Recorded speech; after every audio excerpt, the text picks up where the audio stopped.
I now give the floor to His Excellency Xavier Bettel, Deputy Prime Minister, Minister for Foreign Affairs and Foreign Trade, Minister for Development Cooperation and Humanitarian Affairs of Luxembourg.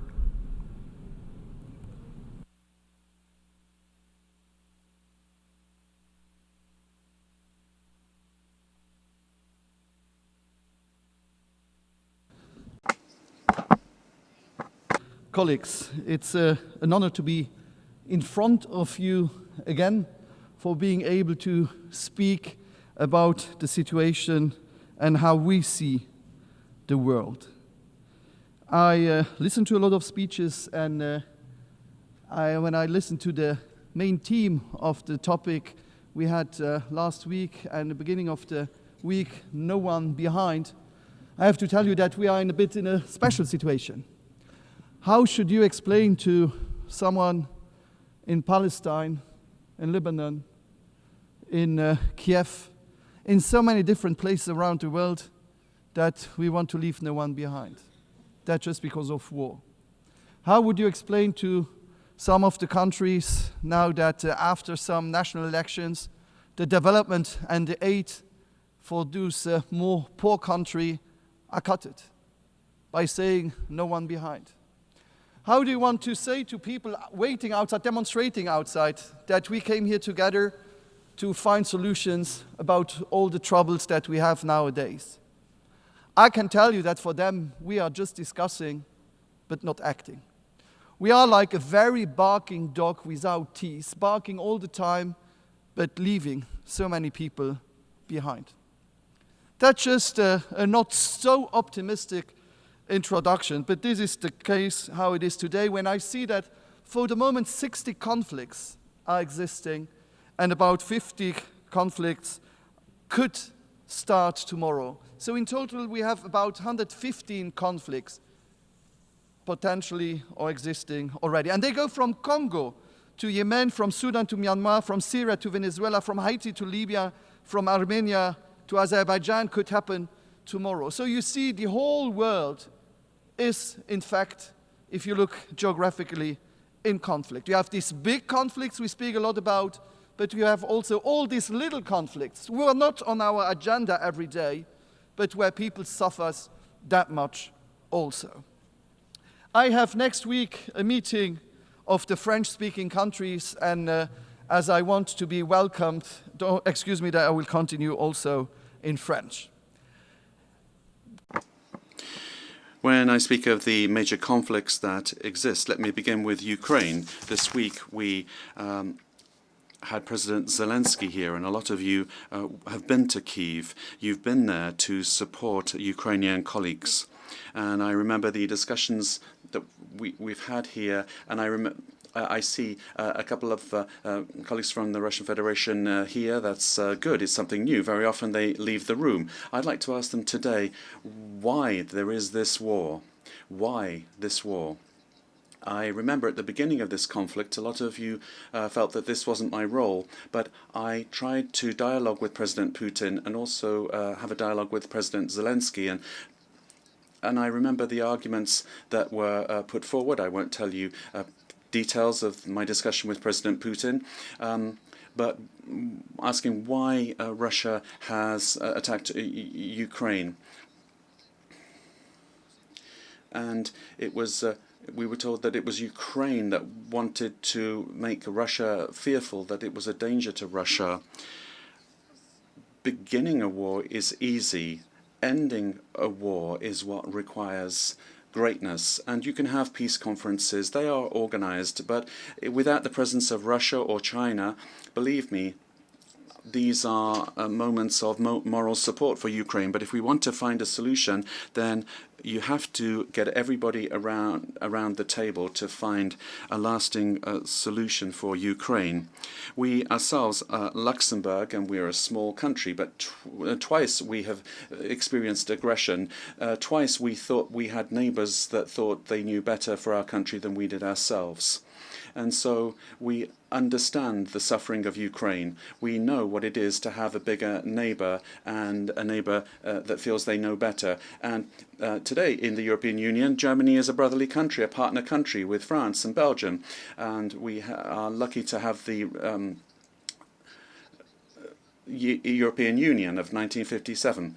And when we see conflicts in this world, you see that the European Union, and we're not always the best example in everything, but you can see that we live in peace. And that goes from Baltic countries down to Portugal, from Greece to Ireland. And you can see that it works when you sit around a table and discuss things, or at the time when we had conflicts, you see that it was force that was the response. So let's get around the table with our partners, but let's have peace talks where we also have the Russian partners and the Russian partners participating, so that we can work out a plan for the future. Luxembourg does what it can. We have supported demining, for example. And don't forget, I just visited Laos.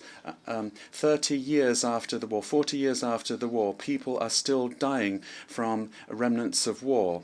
And don't forget that if tomorrow the war in Ukraine comes to an end, there will still be victims tomorrow and the day after and the day after that, as human consequences of having placed mines everywhere. We have to also help children that have been deported to Russia, and we need to ensure that impunity is not the rule.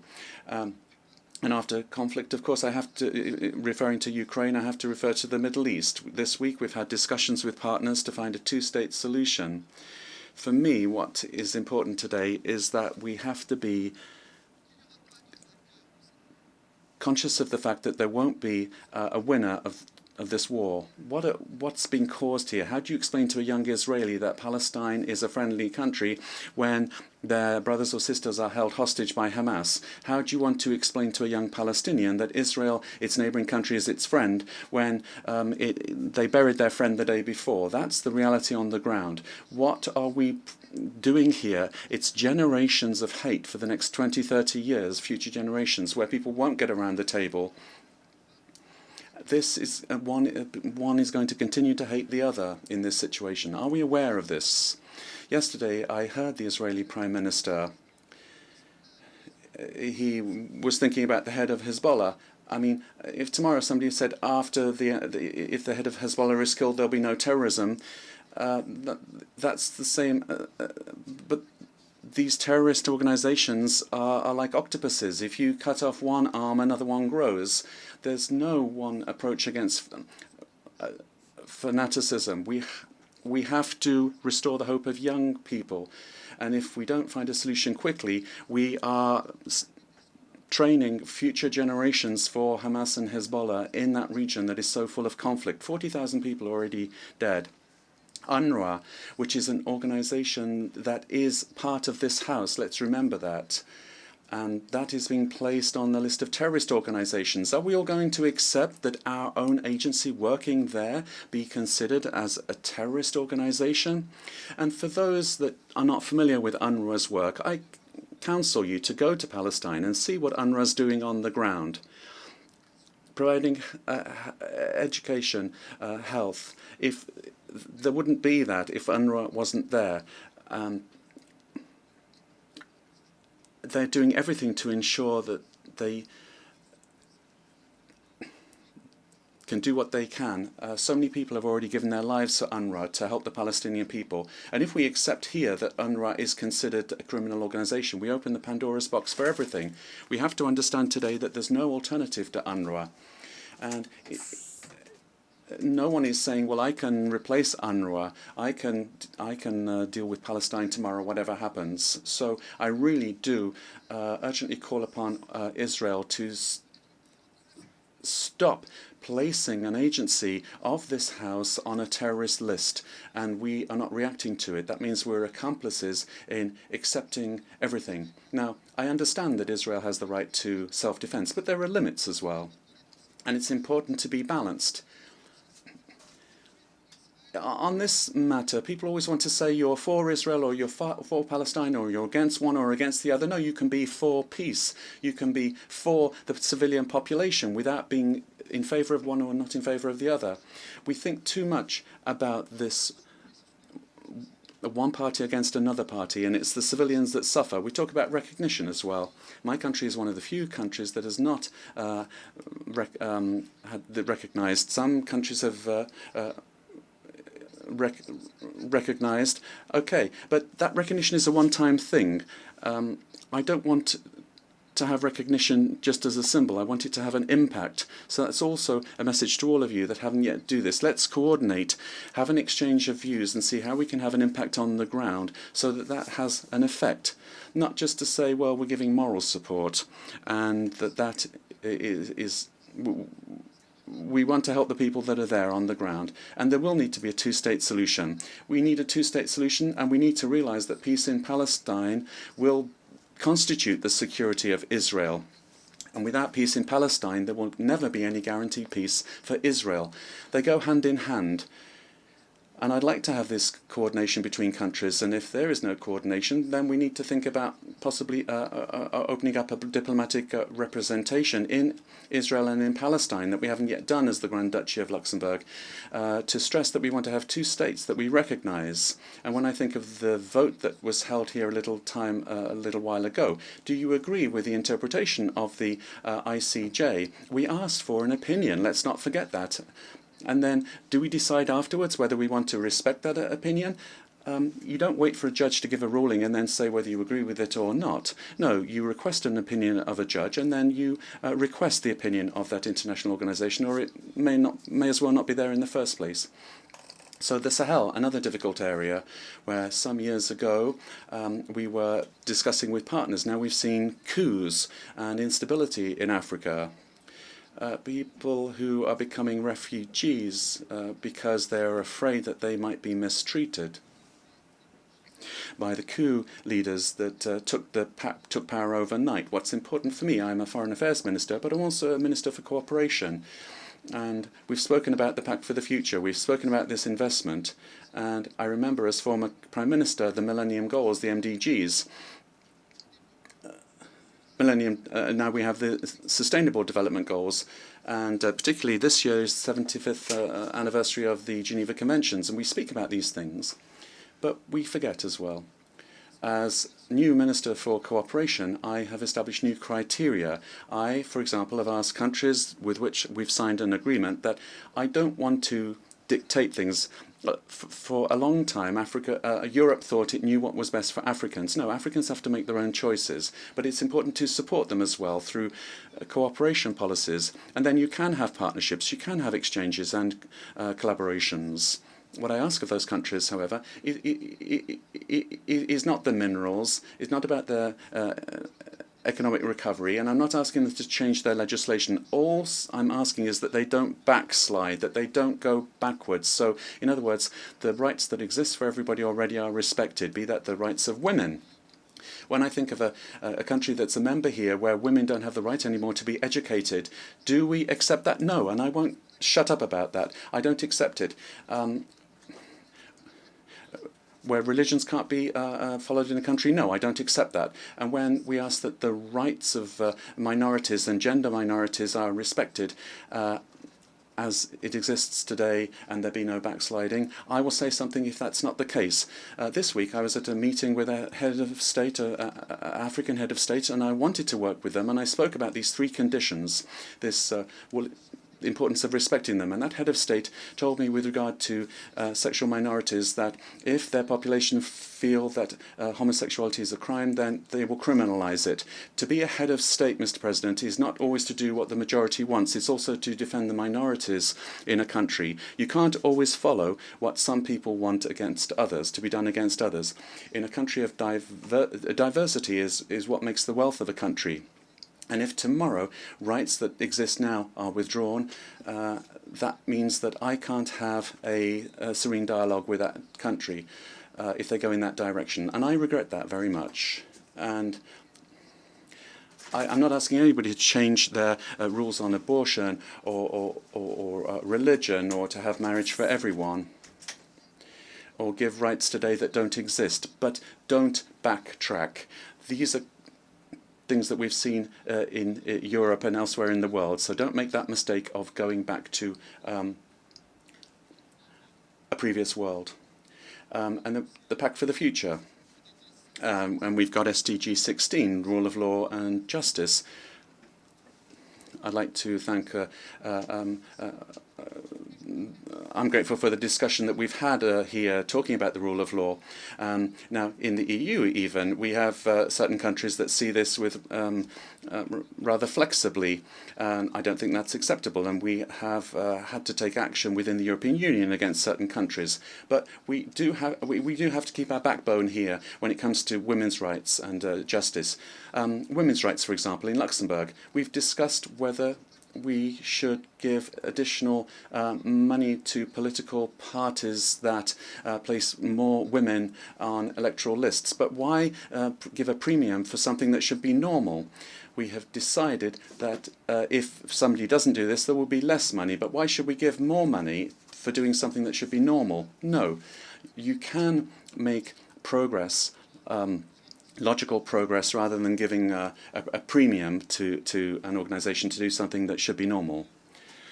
The environment, when I look at the SDGs, we speak about the environment. Well, that seems to be a little bit forgotten. And I mean, we had a lot of demonstrations, Fridays for Future and others, and then the economy seemed to take the upper hand on the environment. And don't forget that some countries might disappear with the environment. I mean, we're surrounded by other big land masses, so we won't, but some islands might risk disappearing. Are we aware that if we don't, it might not be a popular view, but if we don't act, then we will be leaving heritage to future generations that we won't be proud of. There's a COP coming up in Baku, and I think that will be a very important point in time for all of us. And today we have a conflict between them and Armenia, and I hope it will be solved before that COP. Let's do that. Let's commit ourselves to peace in Azerbaijan. Let's show that we can be proud to come to Baku, that we can be proud to have results where everyone will be happy to have gone without having in the back of their minds, is there a risk that tomorrow there might be a conflict between Azerbaijan and Armenia? So let's deal with that. That's really all I can recommend.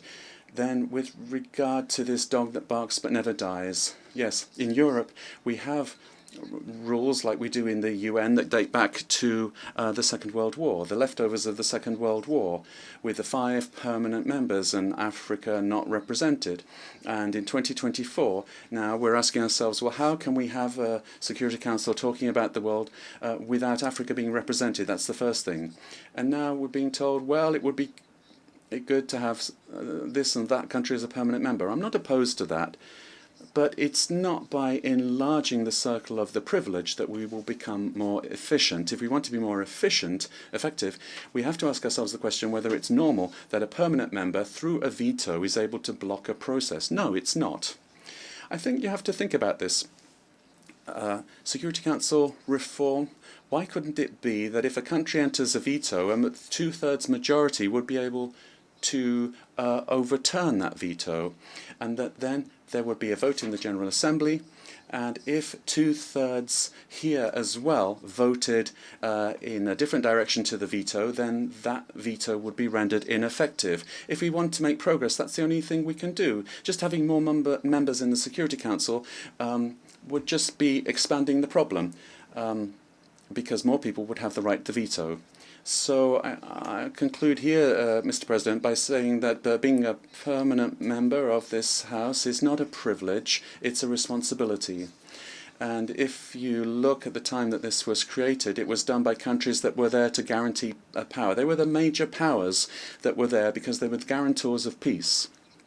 Whereas today, some of them are more troublemakers than anything else, and they prevent us finding peaceful solutions, but which are in everyone's interest. My dream, Mr. President, is to come here one day and address you,